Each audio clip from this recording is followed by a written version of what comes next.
This is Mark Waid, writer of Superman Birthright, and you're listening to Krypton Report. Up in the sky, look! It's a bird! It's a plane! It's the Krypton Report!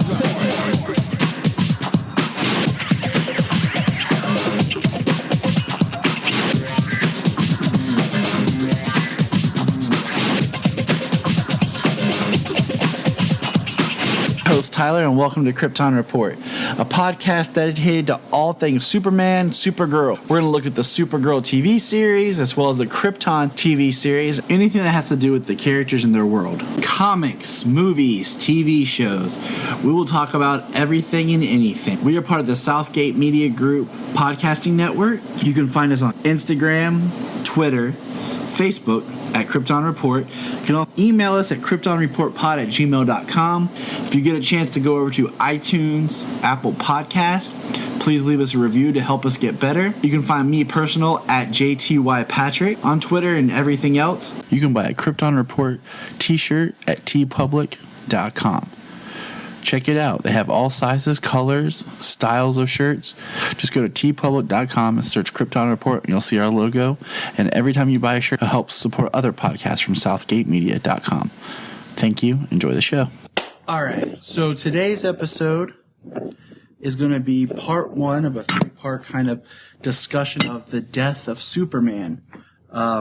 First part is we're going to look at the book. And then part two is going to be the Superman Doomed movie. We'll probably touch on the BBS live action kind of version throughout the discussions. And then part three will be the review. And we might be doing the commentary of the new DC animated film, The Death of Superman. But I can't do this alone because then it's really boring. So I had to bring somebody with me. The man, the red to my blue, Mr. James Cole. Hey, how's it going? It's going well, and James he's caught in the Phantom Zone. So, we got a little static interference, but that happens with technology, and being caught in a parallel dimension, it's hard. It is. So it's tough. First, we're gonna comment real quick. We hadn't talked about it yet, but I figure we'll just go ahead and give a quick summary because the Capes and Lunatics, Phil and Lilith, did a really good job, and I joined them a couple times. James, what did you think of Brian Michael Bendis' 6-part series of Man of Steel? And hold on, I gotta crack open my special cherry Coke. Yeah. All right, go ahead. I thought the story was pretty good. It wasn't. They didn't change too much, it wasn't like a relaunch. So, continuing on, honestly, it just kind of gave another level on Superman's history, on Kryptonian history in the past. I'm interested because I'm sure there's actually still more to come. Rogozar is only in the Phantom Zone at this point, and they want to know the reason for why he's done what he's done. I'll tell you right now, the whole Rogozar thing to me just felt like a forced villain, a forced character. I like the idea that Krypton killed themselves. Rogozar to me felt like somebody was like, hey, what if we took Lobo and mated him with Doomsday? Look at this thing. Are you there? Yeah, something. I don't know. Something happened. It went all quiet. Oh, well, that's technology and internet and. Yeah. But Rogozar just seemed like Lobo and Doomsday mated together, and the way he destroys Kandar is intense, but I feel like that should have been like a kind of moment in the book, and I was just like, whoa, okay. Like, I don't know, I feel like it didn't live up to the title of Man of Steel. I don't like that it felt like Bendis wanted to just write out John and Lois. They're off with Jor-El, which is weird, like why they even trust him. And like The reason Clark has the trunks back is because he gave Lois his costume to wear because it'll help protect her. So he had to find his old one, which is kind of weird because I don't know, but I mean, it made sense. You know, his costume has been, well, his costume from the New 52, and as it moved forward was Kryptonian, correct? Yeah. So, you know, it is much more durable, and it would provide protection for her. And I mean, it made it not a complicated issue why he's wearing the trunks again. Yeah, you know, it did. Honestly, that should be. It's just a different suit. It shouldn't be a complicated thing. Yeah, and it also, like, man, like, I'm big on, like, continuity and stories. And if you go back and you look at some of the stuff that was written for Action Comics 1000, where he's wearing the trunks and John and Lois are there, you know, it just gets, I don't know, it gets kind of confusing, but I didn't feel like this was a showstopper, like, miniseries. It just felt like this could have been Superman issue 1, 2, 3, 4, 5, and 6. Yeah. You know, we have this. It was a launching, it was a new launch, not a new launching off point, but it was a launch off point for, you know, for a new villain. You know, not all new villains are the greatest villain of all time. You know, most of the greatest villains of all time are classic, but, you know, 80 years, sometimes you have to add a new element. But the introduction of Rogol-Zar, you know, wanting to exterminate Krypton and Kryptonians.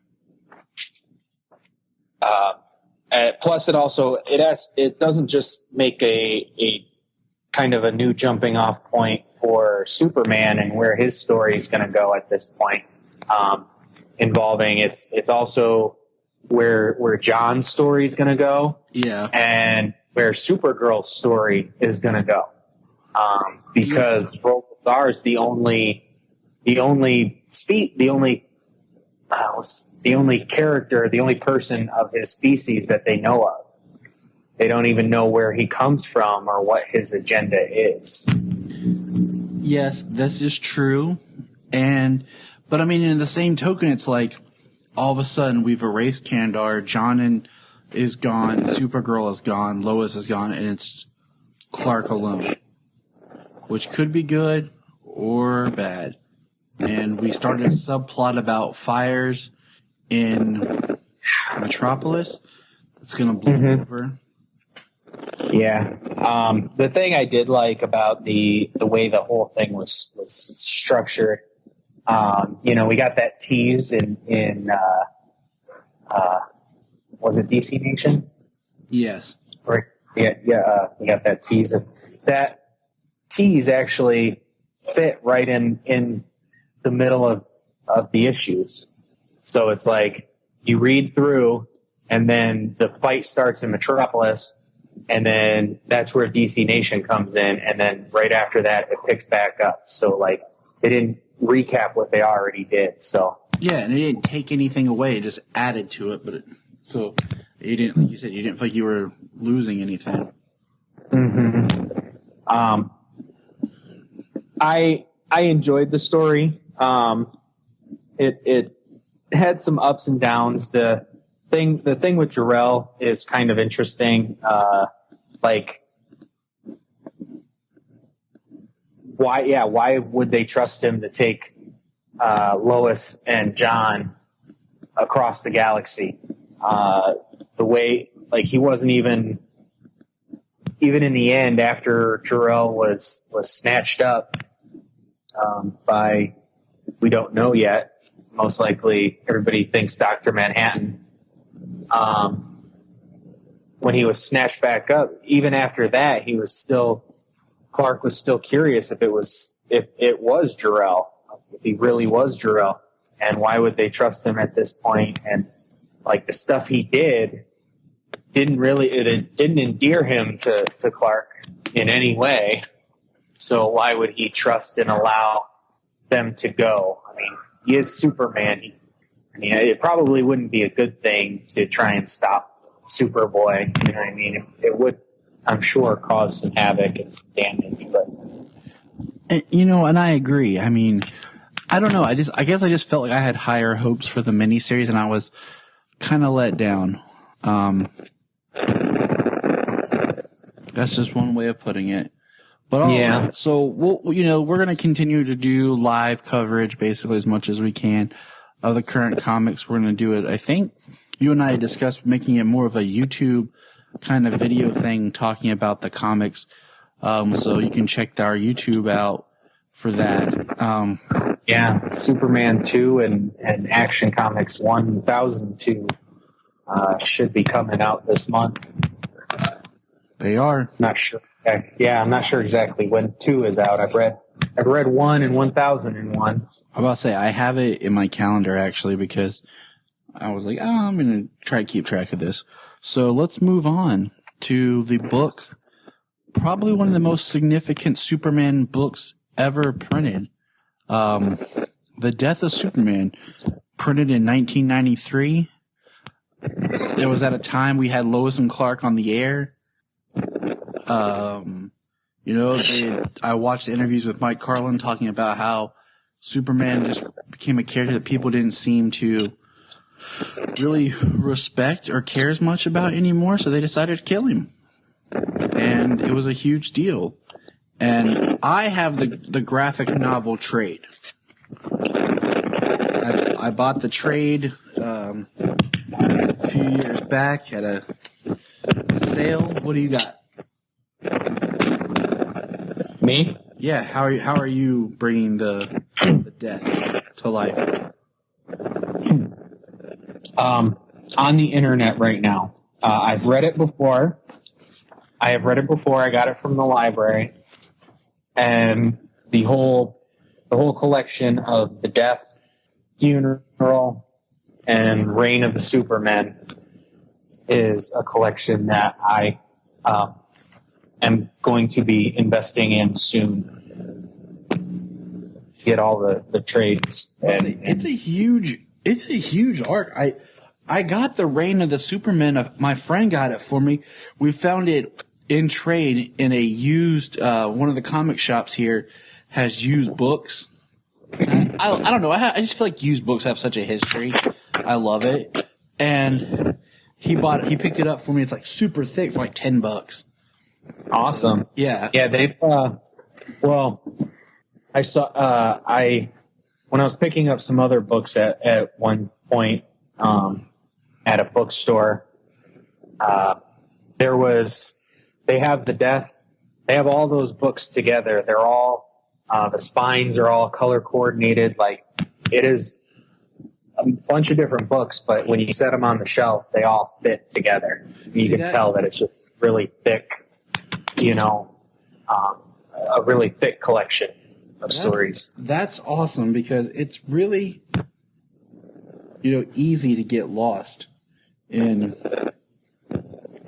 this. So, all right. So, starting with the first one of the trade, and it is looking at the back of my graphic novel. It shows that it's 7 books. The first one is Superman, Man of Steel. Now, when I open the book, the first 4, it's just Doomsday's fist. Yeah.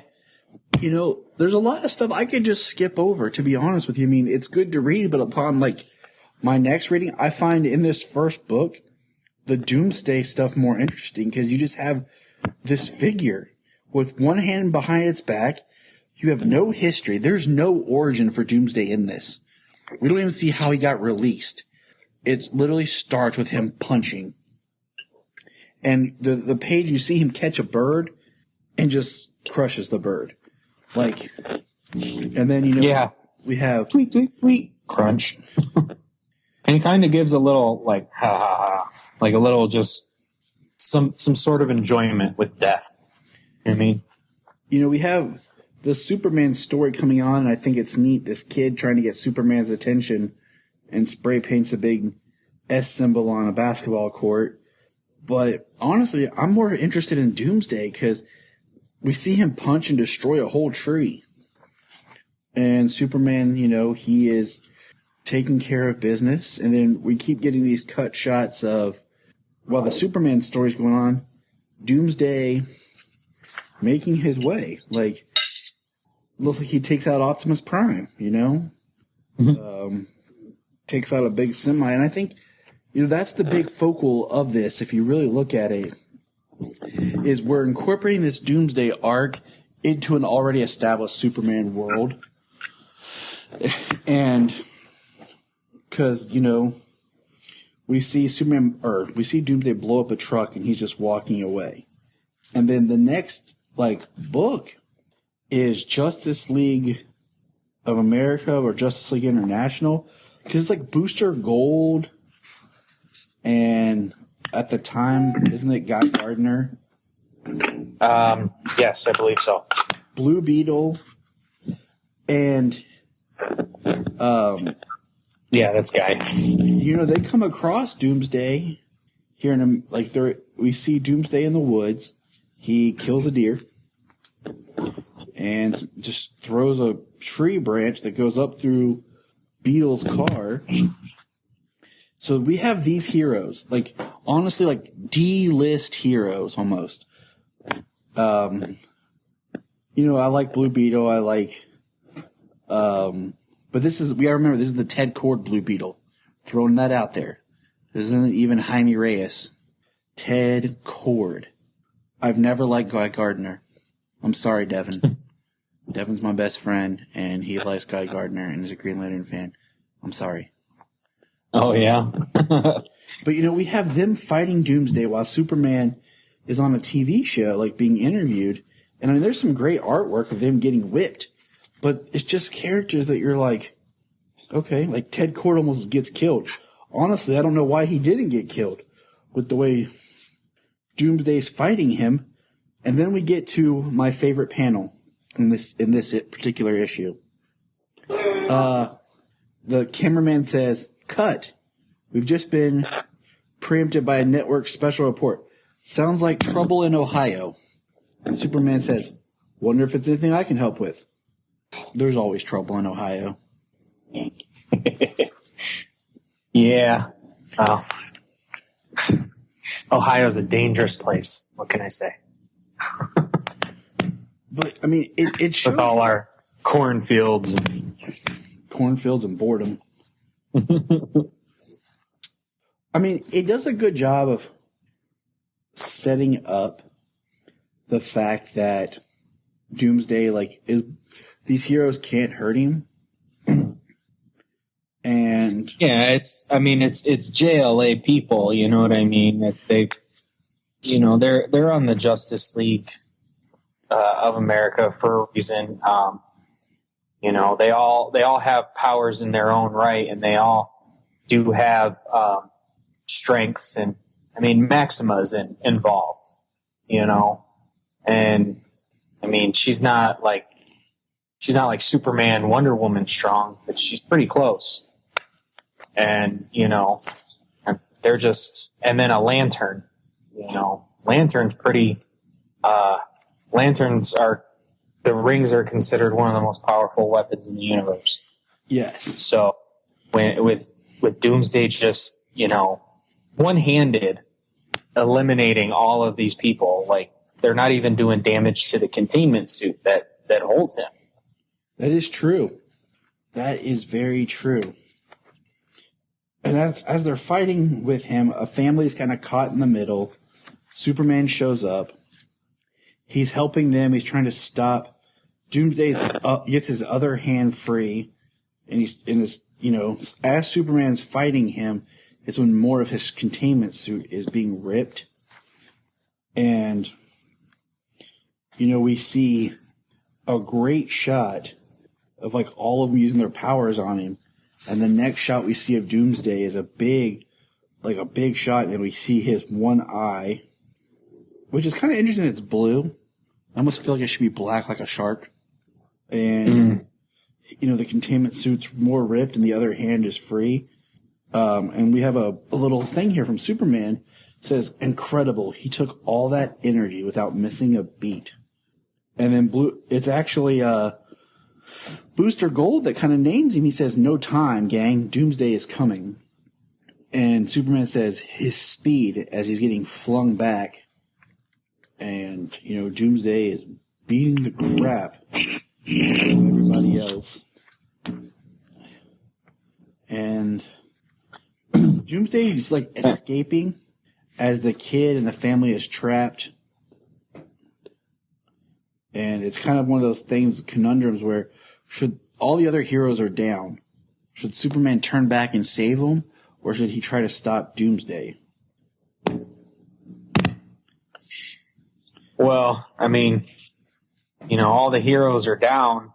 If he were to just try and get the people, I mean, he already knows that Doomsday is fast. So would he be able to keep Doomsday's attention and allow the people to get away, or risk their safety on Doomsday's strength and speed? We have a thought bubble of, if I let Doomsday get away, there's no telling what devastation he'll be responsible for. Much as it pains me, I have to stay with him and block out that plea for help. And then we see the boy around by fire pleading, please, Superman. And that's the end of that issue. Now, with the next issue, if you notice, the first page is Doomsday kind of leaping and Superman behind him, but there's 4 panels. And this is like the countdown, if I'm correct. This is where it starts, where every page is 4 panels in this particular book, and then it starts getting smaller. We have a great... Yeah, that's where it is. Mm-hmm. A great double spread of Superman punching Doomsday. And they're fighting in the air. Superman's thinking, I hear you, kid. I thought one of the League could help you. And when Superman knocks Doomsday down into the water, what does he do? He goes back and saves the family. Pure Superman style. Which is great. That's what we want from Superman. That's him right there. And, in a sense, as you listen to what he's saying, you're looking at this, Superman's got a sense of dread. We see Doomsday pop out of the water, take a chopper, land on a police car. And this is, Superman and him are fighting. They bust him through a small town right now. And Maxima's still there. And then this is where we start to get what's going on with everyone else. We see Jimmy Olsen on a TV show. For some reason, this bugs me. Lois Lane has brownish red hair. It just bugs me. Mm-hmm. And it this story fits so much though, in the continuity of the time, because if you just pick this up, there's things you don't know. We have Lex Luthor Jr. with his full head of hair and a beard, and he's dating Supergirl. And it's not Kara, it's Matrix. It's the Proto-Matrix that's taken on the image of Supergirl. So it's a little, confusing if you just were picking this up to read. There's so much little threads that connect into it. Yeah, it's in a era that was pretty convoluted. It's post-crisis.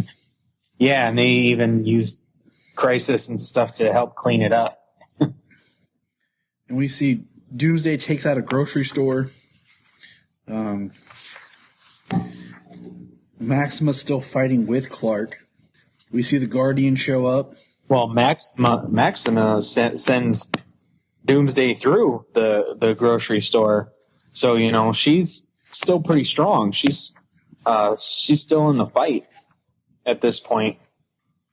Which I really like, that it's somebody's kind of with him, and Doomsday just keeps going. Guardian shows up. Guardian's he's trying to help Maxima.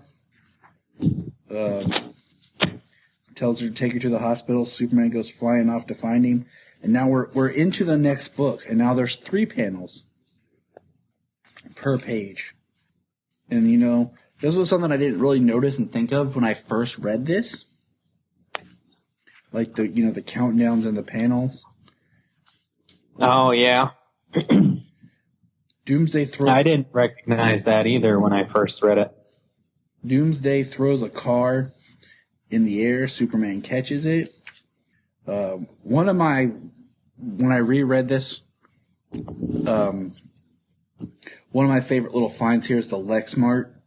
You know, like, that's how much Lex Luthor, like, has to control everything. He even needs his own little general store. Mm. And it's just like, you don't even have to almost read this. To be honest, you can just look at the art. The art is so well done that you see what's going on. Just Superman, Doomsday, like punch, hit, explosion through this little town. And, of course, Supergirl wants to go help. Lex tells her not to. Doomsday knocks Superman down. We have a nice shot of Doomsday and Superman kind of fighting in front of a sign that says Metropolis, 60 miles. Lois and Jimmy are coming in the helicopter watching. I mean, it's just devastation. You're tearing up trees. I mean, this is kind of like the battle of Superman and Doomsday is the destruction level of what Man of Steel was. You know, I feel like the Doomsday Superman fight that we got in BVS, to me, was kind of a letdown in some ways, because it should have been more of the brawl type of fight that he had with Zod. Yeah. Well, I mean, what can you do with the response that the studios had to the mass destruction? I mean, it even branched over to Age of Ultron. I mean, they had a freaking 10-minute segment of just saving civilians, all because of the complaints of destruction from Man of Steel. I know. I totally know. Like, it's just one of those things. Widespread. It's just one of those things of the whole point of the it's just a knockdown, drag out brawl, and you know, with these beings that can topple buildings. You know, and that was the whole thing with Doomsday. That's why I said, like, it just kind of bugs me out because the fight that should have been like that wasn't. I mean, we see Doomsday, like, there's nice little panels that says the 3-panel book ends with Doomsday landing as he jumped in the air where it says Metropolis 50 miles. So he's getting closer. And then we get 2 panels. And we see him holding a person's head, like, broken in his hand. And then we see Superman flying down and just smacks into Doomsday's back. And at this point, this is now where we see full-on Doomsday, basically. The containment suit's ripped. He's got basically the shorts and the boots. Why does he have nipples? I was going to say, that doesn't show up in all the panels. That only shows up in a couple, I think. We get I wonder why the artist decided at that time to do it and then not to continue. I mean, it's better without it, for sure. I mean, yes. We see, now this is something to take in consideration. At this point in the comics and on Lois and Clark, both Jonathan and Martha Kent are alive. People forget there was a time in the comics and stuff where both Kent parents were alive. We don't always have to kill Jonathan. Just throwing that out there. You know, they're watching on TV coverage as Doomsday just keeps crashing through everything. And now it's just down to Superman versus Doomsday. And the first time I ever read this, my thought was, where's the Justice League? Like, where's Wonder Woman? You know, where's Flash? Like, where's the other big heroes that, you know, Clark would be with? I had the same thought as well. Like, why is the Justice League these characters? You know, like at the time I was like, I hardly even know any of these characters' names. Exactly. Yeah. I mean, I didn't know who they were at the time, because the first time I read this, I was young, and I don't remember much. I mean, 93, that puts me at 8. You know, I remember. Right. I didn't read it until it was collected, and that was probably maybe junior high, 12, 13 when I read it. That's what I'm trying to, like, I was 8 when it came out, because I remember seeing it, hearing about it, seeing, like, even a clip in the paper, and curious about it, you know? And then, little bits here and there. And then the next thing I remember seeing in the paper was when he went to Electric Blue. And they had a comic shop had opened near us at that time. So, yeah, eventually, my first time I read it was through the library. I think I was maybe in junior high, somewhere high schoolish maybe. Found it and actually got to sit down and read it all the way. Because it was really hard to find comics for the longest time.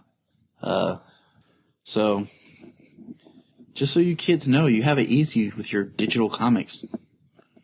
You should be grateful. Right? You had to go to the drugstore and find them on a spinner rack or, it wasn't always around. I came across JC's Comic Stop when can't even remember how old I was near here. I got most and I went in there, I was like, wow. Because I got one of my favorite comic books is an action Superman, Man of Steel. It was one that I found. I used to go with my dad to the military shop where he would do things for his uniform, and they had a spinner rack there, and he would go Saturday mornings, and I'd go with him, and he'd always get me a book. And it was kind of like it was after the Electric Blue Superman, and the book was kind of like a summary of like the whole story of Superman, like all the major events from when he landed up until when he turned blue. And it was like a great catch-up story to where I kind of felt like, wow, this is what Superman's been up to. I feel like now I could actually go and grab a book off the shelf or something. Right. But, I mean, when I started reading comics at the time, I mean, it was there after the death of Superman, and when he separated into the red and blue and electric Superman. I was 10 years old at the time, you know, and seeing 2 Supermans electric like that, like, that was pretty awesome to see at that age. I used to draw pictures of it. It was always hard to find because, you know, there weren't as many comic shops around. I couldn't drive. Parents were like, you know, we didn't have the internet or digital or, you know, if we found something at the library, we read it. And for the longest time, that was kind of like, it was a hit and miss reading. It was whatever I could find when I could find it. And in that era of the 90s, though, Marvel had become so big with the X-Men that if you did find comics, a lot of times that's what you found. Oh, yeah, it was X-Men or Spider-Man. I remember one of the first comics I got one of the first comics I got when I went to the comic shop when my mom took me to JC's is I bought a Venom comic. Nice. So back to our 2 panels here. Clark has Doomsday in the air, and Supergirl shows up and punches him. And it's a great shot of like her punching him full, 2-fisted, and Superman starts to fall. And then the next, we see Doomsday punch Supergirl in the face and destroys her face because she's that plasma alien thing. And we see it makes her change back to her alien form. Yeah. Completely shifted back. And then we see people like grabbing their guns and weapons. They're all shooting at it. Superman's, you know, trying to save them as they're attacking. You know, we see Doomsday's like bones hitting and scratching Superman. There's like black blood ink looking. You know, and I love the fact that, I don't know. I think at this time they weren't all about the graphic nature of a big red blood splatter, you know? Yeah. I just love, like, you know, there's this shot of Superman punching Doomsday face, and, like, it's the bone is breaking. And this book ends with like this him punching Doomsday in the gut. And it says, Metropolis is where I hold the line. And then we start the last book, which the last book has amazing artwork. And it's all giant one-pages. And you know, I wish I was holding it in my hand right now because it's not the same. And I just love it because I love the fact that, like, honestly, you could almost, like I said, you could condense this story into like an issue of like pre-Doomsday. Then like you could make it a 3-issue almost, like all the pre-Doomsday stuff. Then like put together the middle fight and then the final book, because that's really where everything's going down, you know? And the first page is like beautifully drawn of, you know, Superman holding Doomsday. Doomsday's bones are in his arm. And now we have like red blood on Superman. Mm-hmm. And I just love how we don't even know what Doomsday is or anything about him. There's no origin, no backstory. And reading this almost makes me mad that Doomsday was eventually revealed to be of Kryptonian base. Yeah, like the whole time too. I mean, like he's basically just making a beeline across, you know, just killing everything in his path. And, you know, he goes, like he barely has any sense of intelligence at all. Like Metropolis, it's just like consonants as he kind of grunts them out. Yeah, I mean, you know, like he can't speak it, and just seems like, you know, it's like Metropolis. There's all this stuff going on. There's all this life. That's where he's going to. That's where he's going to destroy everything. We have a great kind of. I mean, it's scary in a lot of ways. I mean, could you imagine being the people of Metropolis who are used to seeing Superman like fighting? And, you know, being triumphant, being like he's being held over his head by Doomsday as if it's nothing, beaten and bloody. And then Superman gets thrown by Doomsday and catches the helicopter that Lois and Jimmy's on. You know, Lois says to him, maybe you should retreat and get help. Jimmy is right. And Superman says, it's too late, Lois. The JLA has already fallen. And there are too many innocents in jeopardy right now. It's up to me. And then, you know, he kisses Lois for what, you know, is presumed the last time. And then there's this great picture of him flying off, like, just looking angry, with Lois in the background, crying. Jimmy's in shock. And Jimmy's got, like, blonde hair. Man, I don't know. It's just one of those things that makes me mad when you change up hair color. Yeah. Yeah, you don't know what some artists think. I mean, sure, everybody draws something different. You know, people's art style is different. But, you know, when it comes to the comics and stuff like that, I mean, it's the hair color. It's a picture. People are trying to see somebody. Like, if they don't see what they recognize as somebody, I mean, until somebody says their name, it's like, who is that person? Exactly. Because artists have little variations. Like some random nobody. Because of the artist variations and stuff, like that's why those details are very important to me. You know, because if you don't know, I could think that's Lana Lang if I'm just looking at it, you know, because I'm used to certain things. When it comes to art, when it comes to art, that's an important part there. You know, when it comes to the physical translation and physical media, it's a lot less because there's so much more character development. There's more there's acting, there's character involved. Exactly. As opposed to just a picture that could be any random person.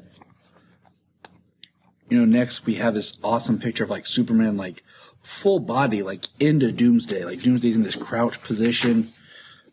He's tackling him, and Doomsday takes Superman and just like throws his head down into straight down.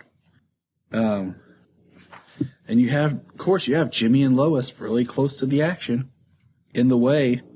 And Jimmy's like, you know, saying it's coming this way. And we see Superman's fist just come up out of the rubble and kidney punches Doomsday. And Lois says, what is he? What does he want? And Clark says he wants death and destruction. And he says to stop him, I have to be every bit as ferocious and unrelenting as he is. And like you see heat vision just blasting him. And at this point, Clark's cape is on the ground. And he's just wearing a tore up suit. Yeah, the majority of his upper body is exposed, and his pants have tears in them, nearly to shorts. The next page is Doomsday jacking him in the jaw with his bone on his knee.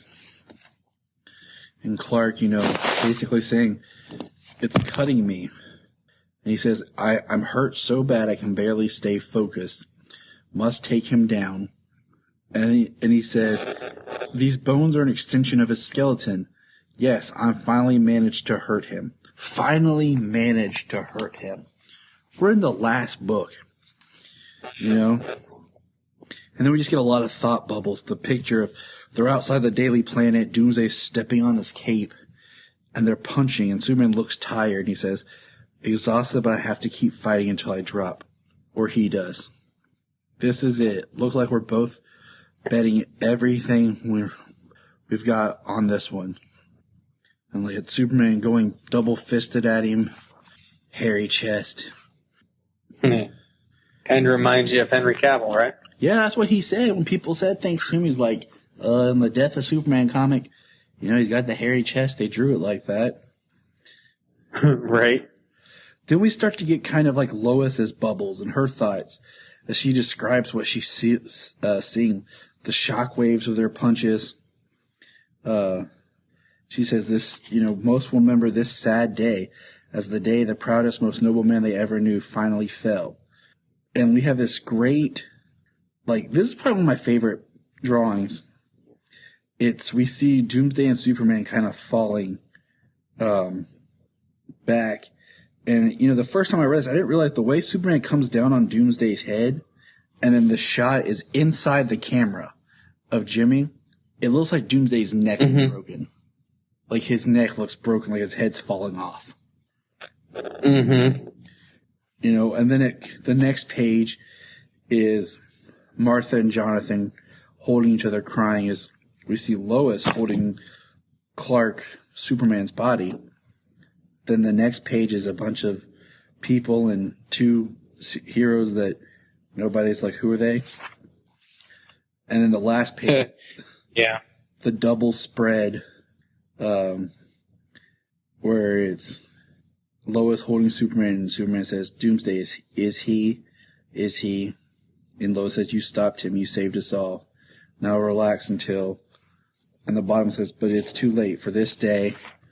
And he turned the page, and it's the double page of him laying there dead with the flag in the wind that a Superman died. And that's it. I just remember the first time I read it, wow. And I kind of always thought in my head, Doomsday's bones, my head can. I was like, are they kryptonite? Is that why?